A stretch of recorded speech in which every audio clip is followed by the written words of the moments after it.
حشر کا دن، ہمیں تم ہوش نہ آنے دو، ہمیں بے ہوش رہنے دو،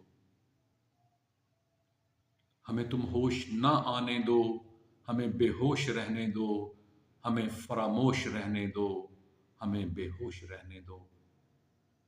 تم نے، ہاں تم نے ہی ضمیر قیس، تم نے ہی آنکھ کو لہو رونے پہ مجبور کیا، اور تم نے ہی ہر شخص کو درد کی صلاح دی تھی، اور آج تم اپنے ہی سائے سے بھی چھپنے کی کوشش میں ہو۔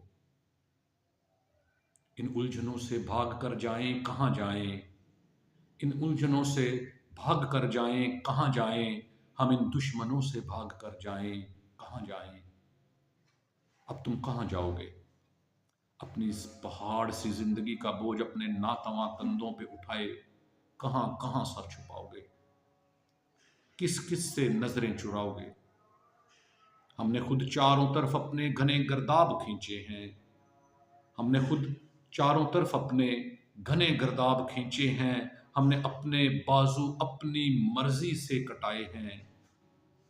ہاں تم اور تمہارے بازو بہت مغرور تھے، بہت متکبر تھے ضمیر قیس۔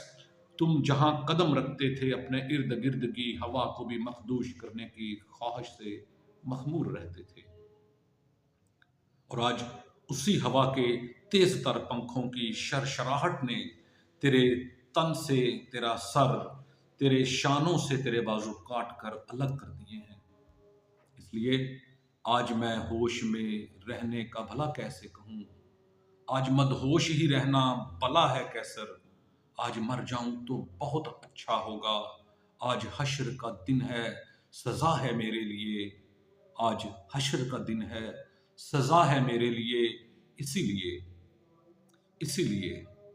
بس اسی لیے ضمیر قیس میں یہ سزا برداشت نہیں کر سکتا، میں اس سزا سے پہلے ہی بے دم ہونا چاہتا ہوں۔